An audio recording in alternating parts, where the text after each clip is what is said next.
Рахмат, урматтуу депутаттар, бизден эч ким атайын сүйлөгөн жок. Ошо бул жакка чыгып өзүмдүн кичине докладым бар эле айтып койсом, анткени бул традицияны Акылбек Сунбекович 5-6 соцтан бери баштап койгон, биз улантып кетели деген ниетте. Алгач ушул биринчи презентацияны, биринчи слайдты сиздерге көңүлүңүздөргө буруп кетким келип атат.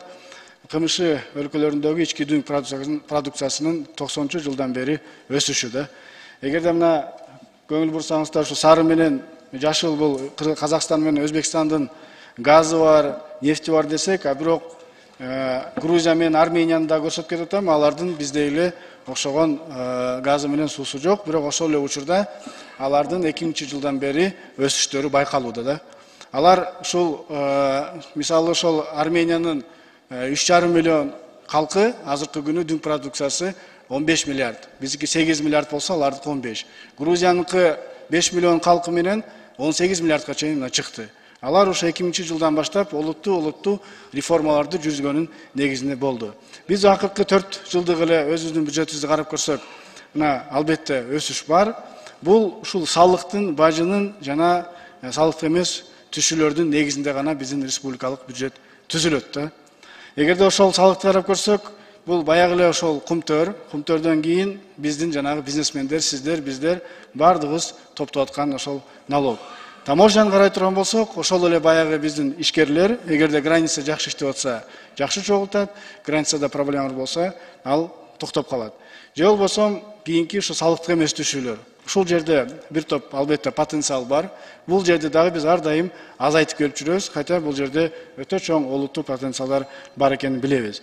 Ал эми кумтөргө көңүл бура турган болсо, кумтөр ар дайым чоң суммада акчаны төлөп келет. Мына быйыл буга чейин 4 миллиарддын тегерегинде 8-10 болуп келетсе, азыр мына 26га чейин төлөп атат. Бул болгону бака налогко жакка төлөй турган эле акчасын карап көрсөк. Ал эми буга чейин дивидендтерди болгону 10 миллион доллар гана төлөп келген. Азыр таза кирешеси мына 300 миллион долларга чейин жетип атат. Эгерде алтындын баасын бүгүнкү күн карап көрсөк, 15 тонна чыгарып атсак жылына, бул 850 миллион доллардын тегерегинде болсо, анын 60% өзүнүн өндүрүштүк процессине кетсе, калганы мына чистый прибыль болуп атат. Аны дагы биз бюджетке мына азыр кошоюн деп атабыз. Буну бюджетке эмес, башка олуттуу ири чоң долбоорлорго жиберсек жакшы болот эле деген сунуш. Ал эми өндүрүштүн процессинин негизинде каражаттар кетип аткан ар кандай нерселерге керек болсо сууну дагы сырттан ичип алып келип жүрчү, аларды дагы бизге калтырсак жакшы болот эле. Эмне кандай нерселер болду? Акылбек Сунбекович ошол кумтөрдөн түшкөн акчалардан сырткары олуттуу реформаларды жүргүзүп, жана көмүскө экономиканы, жана ошондой эле фискалдаштырууну көбөйттү. Ошонун негизинде мына ККМ жана башкалар менен көбөйүп атат. Бул эми бирок дагы жакшыраак иштеп койсо, инвестицияларды тартуу жана бизнес үчүн шарттарды түзүү жагы алдын ала калып калды деп айтсам болот да. Ушул жагын жакшыраак иштесе болот эле. Жаңы заводдорду, жаңы фабрикаларды куруп, жаңы иш орундарды түзсөк болот эле. Анткени мына бийинки мурдагы 2021-жылдын көрсөткүчтөрүн карап көрсөк, опрос болгон экен, эң олуттуу көйгөйлөр кайсы деп биздин жарандардан сураса, эң чоң эле бул жумушсуздук жана жашоонун жанагы кымбатташы жана коррупция деп айтылып атат. Мына ушул жумушсуздук маселесине дагы көбүрөөк көңүл буруп кетет элем. Анткени мына кийинки слайдта чакан, орто жана ири чарба субъектилеринин статистикасын карап көрсөңүздөр, 2005-жылдан бери кандай келетсе, мына ошондой эле келатат. Буларды биз азыр максималдуу түрдө налог, таможнялар ушулардан акча алып атат, бирок алардын көбөйүшү статистикада эч бир мындай көбөйгөнүн жакшы көрө албай атабыз да. Ушуларга көңүл бурсак болот эле. Себеби, эгерде мисал алып келе турган болсок, мына Францияда 3,4 миллион ишкана бар. Ал эмес мына Англияда 6 миллион бар. Мына биздин калкыбыз канча болсо, ошонун тегерегинде ишканасы бар. Ал эмес мына Өзбекстанды карап көрсөк, 557 миң ишкана бар. А бизде 33 миң. Бул жалпы калктын 0,5% гана түзөт эле да. Биз Акылбек Сунбекович, сиз көп айтасыз, ушул инвесторлор үчүн бейиш болуш керек деп айтабыз. Ушуну ишке ашырсак жакшы болот эле. Эгерде чындыгында биз инвесторлор үчүн бейиш түзүп берсек, мына кийинки слайдта инвестор азыр кандай болот? Инвестор же сиздерге, депутаттар, же бизге, же министрлерге, же президентке тиймей сайын өзүнүн бир кандайдыр бир проектин ишке ашыра албайт да. Эми чын-чынына келгенде биз эл аралык соодалар, конкурстар бүгүнкү күндө өткөзүлбөйт. Эгерде биз мына кече күнү Акылбек сиз айтып калдыңыз, жерди биз өзүбүз алабыз, жер участогын бөлүп беребиз, кызыл китебин беребиз, баардык коммуникацияны өткөзүп беребиз дегенден баштап мына телефондон чалып атышат, ошол жерди алса болобу деп мына бизге чейин чыгып атышат да. Демек, бизде потенциал бар, эгерде биз ушул эле көрүнүш менен башка бир гана мектептерди эмес, башка биздин долбоорлорду, ГЭСтерди, мини ГЭСтерди, башка долбоорлордун баардыгын ушундай кыла турган болсок, анда мен ойлойм бунун потенциалы бар эле. Бир эле мисал кичи ГЭСтер боюнча. Кичи ГЭСтерди эгерде бүгүнкү күнү биз бирөө курам десе проблемалуу. Жер бөлүнө элек, трансформация боло элек, бир топ жанагы керек болсо договорлор, энергияны сатып алуу договорлору кылган эмес, алардын баарына чуркап өтүп эле жылдар кетип калат. А эгерде даяр проектилерди кылып, сен кура бер, сага мына жерин трансформация кылып койдук, китебин кылып койдук, ТОсун өтүп койдук, тарифке договор түзүп койдук, 50%-ын мамлекетке сат, калганын өзүңө иштете бер, керек болсо майнинг кыл десек, мен ойлойм тизилип сизге бир топ ошондой инвесторлор келет эле. Ошондой инвесторлор менен биз Кыргызстан боюнча бир топ жүздөгөн долбоорлорду аткарсак жакшы болот эле. Эми тышкы соода балансы боюнча. Мына 90-жылдан бери келе атабыз. Отрицательный санда көбөйүп эле келатат, экспорттун көлөмү аз, импорт көп. Мына акыркы 22-жылы 6 миллиард долларды импорт кылдык. Бул деген башка мамлекеттин экономикасына 6 миллиард сом жумшадык. Башка мамлекетке 6 миллиард сомдун экономикасын багып атабыз дегенди билдирет.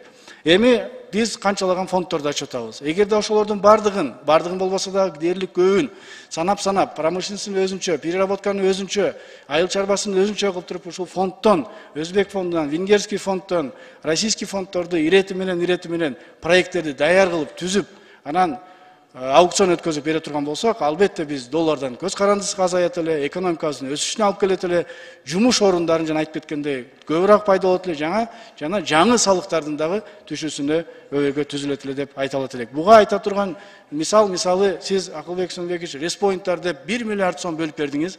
Азыркы учурда 68 жерди аныктап койсоңуз, болгону 20 эле курулуп атат. Калганын 40-ын жергиликтүү бийликтер дагы деле жерин бере элек да. Трансформация болбой атат, бул болбой атат, ал болбой атат деп жүрөбүз. Эгер ушуларга ошого нерселердин бардыгын иреттеп койсок, туура болот эле. Кийинкиси сунушум бул жол фонду боюнча.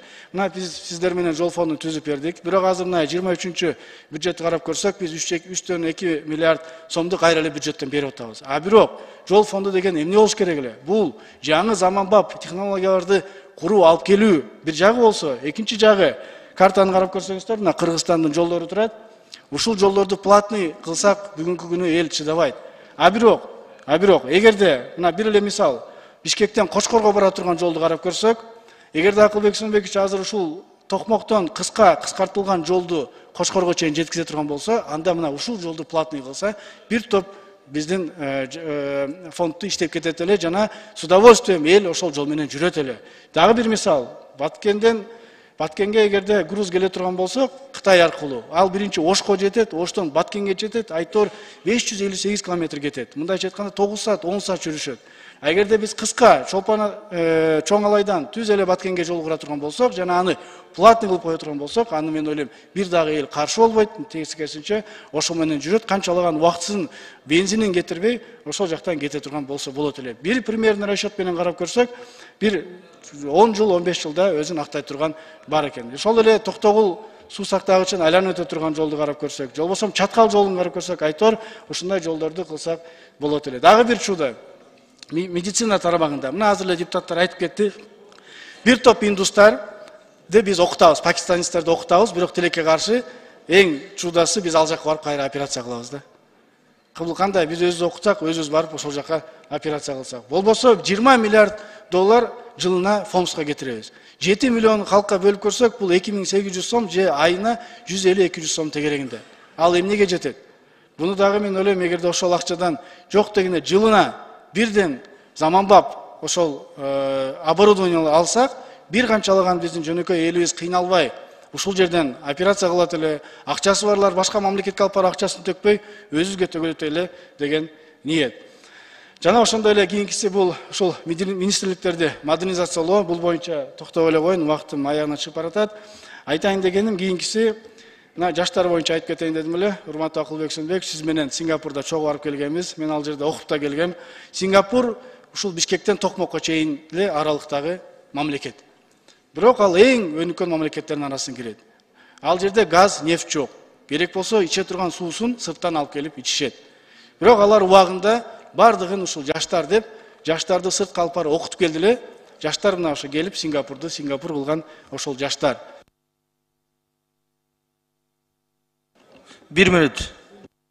Ошол жерге мына бүгүн бюджетке жаштардын өнүгүүсүнө 4 миллион сом эле каралып тур Акылбек Сүмгүр. Мен ойлойт элем, сиз өзүңүз жаштар комитетинде иштеп кеткенсиз, СССР малына кийин дагы жүргөз.